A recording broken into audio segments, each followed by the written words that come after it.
Good morning everyone, and welcome to another hot and sunny day in Las Vegas.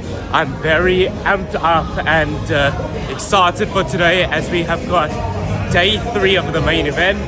A lot of people record day 3 as moving day, as the bubble pressure slowly starts to loom towards the last level or 2 levels of day 3, and if you've got a big stack, you can really start to apply just insane levels of pressure, which is the goal. That really is the goal today. It is to build a stack so that when bubble time comes, I have no concerns other than just hammering the rest of the table. I've looked at my table, and so far it's a very good table. Obviously you can get insanely unlucky with table draws. I mean, yesterday or day 2 saw Adrian Mateos. I know that there are tons of super pros in the field, so to have no known people at your table is a really great thing. We are chip leader at our table as well, which is again really lucky and really great for us. I slept a ton last night. I'm feeling for the most part better, but my throat is still a little bit sore, and that's obviously as a result of the ridiculous smoking indoors, the dry atmosphere, and switching from aircon to heat several times throughout the day. So as much as I don't like to repeat food options, I am going back to Ramen Ya in the Grand Bazaar outside Horseshoe for another bowl of ramen for breakfast. It's very soothing, it's very nutrient dense, it's filling but not heavy, and we're gonna wrap up there and then make our way over to the cold section. I think that area is called the Grand Ballroom in Horseshoe, where we are very ready, feeling very prepared. Yeah, I'm overzealous when I'm thinking about the cash flow. I never had no handouts, just came natural. I've been testing so much, all these restless nights, all these different situations that I've been through. I seen pain trying to creep in through the window, but now I'm sliding through the hood in a Benzo. And that was definitely much needed and very delicious. I definitely like that hot broth. Just feels like it clears and cleanses everything. But we are now here at the entrance to the Horseshoe, about to make our way inside. Still my worst days, proud on my feet when I touch the ground. Front of 8 in Beijing, man, they know the sound. I know I made mistakes, but my mama proud. Fans scream my lyrics out in the background. They ain't know me then, but I'm hot now. They say life's a gamble, you gotta roll the dice. I risked a lot of different things just to live this life. Life down bad, you gotta pay the price. I've been through hell and back just to live this life. They say life's a gamble, you gotta roll the dice. I risked a lot of different things just to live this life. Okay, I have made it to the first break of the day, end of level 11. We have got 103,500, so not a whole lot happened this level, except for one really crazy hand that I was very unsure of what to do, and it's a little hand breakdown of it. So Under the Gun opens, and he's the only other player at the table above 300,000, so he can really hurt our stack if we get into a huge spot with him. He opens Under the Gun. We're playing 1k, 2.5k. He opens to 6,000. I looked down in +1 at pocket 5s, and I think at an aggressive table with a lot of squeezing and 3-betting, this would just be a fold. That was not my table. My table was very passive, so I stuck in the call. Go heads up to a flop of Jack 10-5 with Jack 10 of hearts. Obviously insane to flop another set. He continues for 11,000, which is quite a big c-bet. And we have 2 decisions here. Do we raise, do we call? I decided to go with the raise. I think if he had something like ace-king, ace-queen, king-queen, he would call. Any type of flush draw he would call. Any overpair he would call. And obviously against aces, kings and queens, we want to be building a pot here in position. But to my surprise, he tanked for like 30 seconds and quickly threw out 4 green 25k chips to 3-bet the flop to 111k. And immediately as he did this, my heart just sank to my feet. I was like, well, we're getting stacked here. or losing 90% of our stack set of a set. And I really just went back to the original sort of thesis of this tournament, and it really is just the stack preservation marathon. Like, avoid coolers, avoid huge spots, avoid huge clashes. Possibly the biggest fold I've ever made in my life, but I folded. I just thought, if I fold, I'm still the chip leader at my table. I still have a very soft table. We're still very far away from the money. Still have tons of chips. The difference between 300k and 600k now, it's really not that much, but the difference between 300k and 30k is humongous. So I think this, in any other tournament, sticking it in, set of a set, shrug it off, don't care. But now, I'm just going to do my best to avoid that. And if he had aces or kings, so be it. Good luck to him. Insanely bad to 3-bet the flop with that type of a hand. I tried to ask him to show and he refused, but I'm okay with it, move past it, and ready to continue on. I had just finished up going to the bathroom inside the Superdrome here. It's so insane to see Santosh Sivana, Stanley Tang, who's the founder of DoorDash, a billionaire, Lucky Chewy, Sean Winter, just in the bathroom casually. It still gives me kind of butterflies to see all these insanely huge players. A little bit uncomfortable to try ask for a photo inside the bathroom, so I didn't, but gonna hang out outside to try catch at least some of them.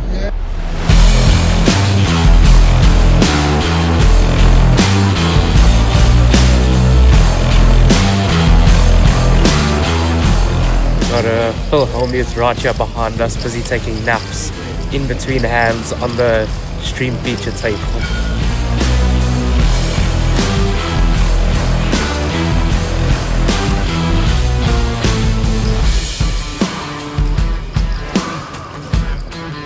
Okay, so we got 257,000 at the start of the second break of the day. Obviously not the trajectory that we were hoping for, but really not a big deal. It's not a lot of chips that we have lost. We haven't really been in huge gross spots for this level besides the fives. Yeah, it's just kind of a lot of open, fold to 3-bet, open, C-bet, lose at showdown. Just small things like that accumulate. Our table's still pretty good. Things are going pretty smoothly. There's one hand that I did win. Literally, I won one hand this level, and we can do a breakdown of that. So we're playing 1.5k, 3k, middle position opens to 7k. Cutoff calls, button calls. I defend Jack-8 offsuit in the big blind. Good a flop of 8-7 deuce, rainbow, with one spade. Checks round.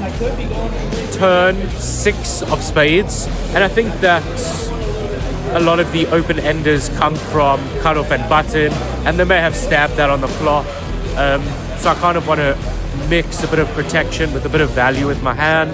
So I fire out 10,500, roughly a third pot, button calls. And when he calls, I'm putting him on a worse 8 as well as flush draws. River ace, which is a pretty bad card, because obviously if he had something like the nut flush draw, that's now turned into top pair. We've been downgraded to second pair. So I check and he fires out 17,000.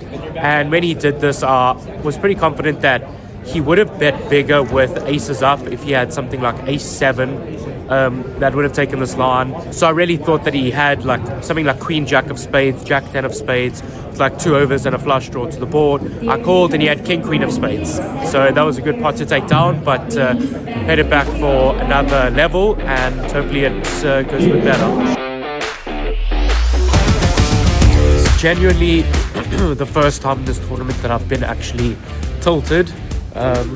Besides for the severe congestion and throat pain, which is making me very uncomfortable. I just got ridiculously stationed off by this fish Italian player, where I opened from middle position, he defended the big, and I just tripled off huge on a draw ace-up board with king queen, and he just call with ace-8 off. So that really gave a big hit to our stacker.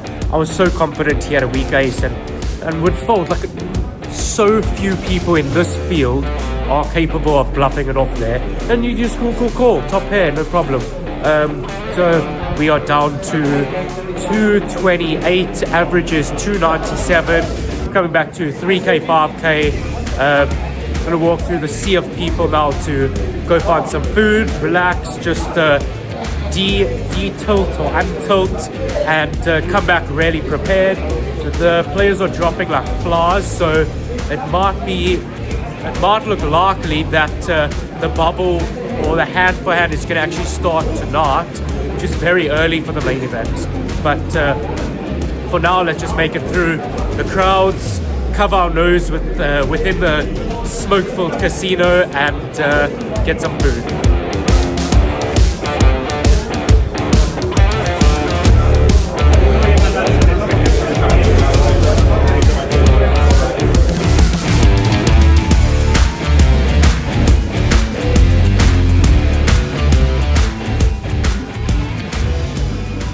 I'm really not sure if you'll be able to hear me because the loud music is really loud, but I've got my dinner and it is hot honey chicken and waffle, one of their specialties here.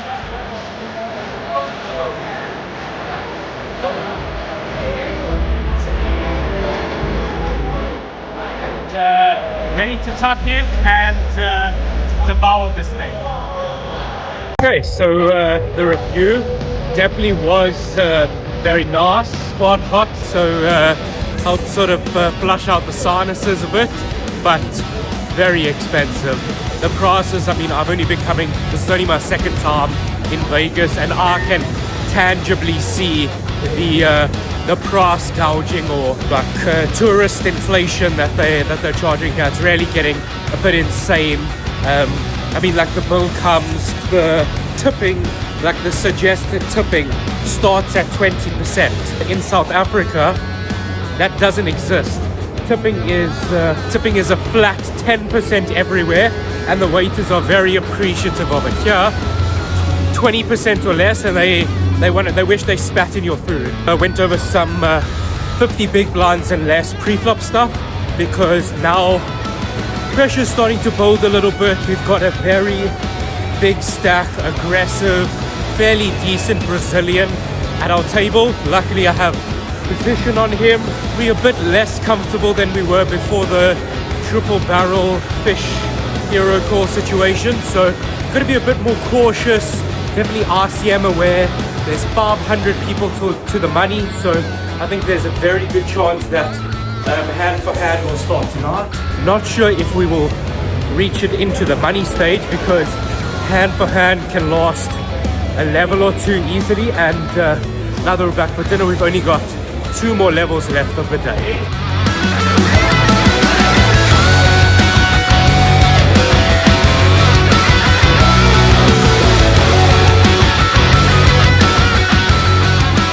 Okay, and they're breaking tables now, so we're moving to blue inside the ballroom, and we got 282. Just won a pot with quad 3s, which is very sick.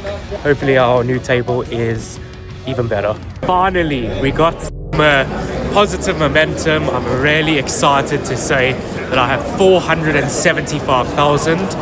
We're going on the last break of the day. There are 160 players to the money, so getting really close. Yeah, the hand occurred in a very interesting spot. So it was blind versus blind. I was in the big blind. Small blind limped. We were playing 3K, 5K. I looked on an ace queen off, 100% ISO spot. So I make it 17,000. He calls. Flop comes queen 9-8, 2 hearts, 1 diamond. I hold the ace of hearts. He checks. I go for 1/3 pot of 13,000. He calls, turn ace. Just have such a hammer lock on this hand. I really want to ensure to extract 3 streets of value. I didn't want to go too big as this card is kind of a scare card. If he just has like an 8, 9 or a queen. So I bet 32,000 half pot. That is Andrew Nemi, for those of you who it's going really well. You're one of my vlogging inspirations. It's very cool to have you on the vlog. Best of luck. Thanks, you too. That was very cool. So, where was I? Oh yes, the turn. I bet 32,000 to really ensure that I get value from him at this point, because I think it is more critical to get paid some chips than to infrequently get paid a lot of chips here. Every chip is very valuable, so if I can extract even a small amount bit by bit, it's very important. He calls, and when he calls, I'm thinking he has shifted towards a stronger part of his range. I don't think he continues with just a pair of 8s or a pair of 9s. I think he can have a variety of queens. I think the top of his range is really ace 8 and ace 9 offsuit. Hopefully he has that, because that will definitely pay off a river bet. So he calls the turn. River was the 7 of hearts, bringing in the front door flush and making no difference to the straight. The straight was already there. He checks to me and I fire out 65,000. Another reasonably small-ish half-pot size bet. I think if we were earlier on and deeper, I would have gone something like 80,000, 85,000. But I really want to ensure to get paid. He tanks for a while, moans and groans, calls, shows ace 9. So it's a little bit annoying, because I do think I could have extracted more value, but the ace 9 is really the absolute top of his range. So I'm just very happy to have chipped up, and now I'm seconding chips at my table. Chip leader is unfortunately on my left, and he is a little bit aggressive. He's already 3-bet me 3 times, and I folded all 3, but very excited, and this is kind of what dreams are made of. I'm like trying my best to not get excited and just remain calm. But if you just think of things, I mean, I'm on the bubble of the World Series main event. Peak players, I know Kevin Rabichow has never cashed the main event in his life. He's 100 times better player than me, so it really, there's a lot of things have to go right to be in the place that I am, and I'm just very happy. Huge queue for the bathroom, and Mark Mattisal just rolls up in his gold-plated wheelie mobile, right to the front, just looks at everyone, walks in front of everyone, no one says a word. Table break again, but it was very cool. We got to play with my coach, Darren Elias, just for a few hands, but very surreal having him at the table. He has an extremely dominating table presence. Several people at the table were like visibly nervous playing pots against him, so it's just a very cool experience. But our new table draw seems quite a bit tougher. There's a couple people with a few 100,000 in cashes, so we're gonna have to just roll with the punches again and be able to change gears, tighten up where we need to, play a bit more aggressive where we need to, but we are getting closer and closer.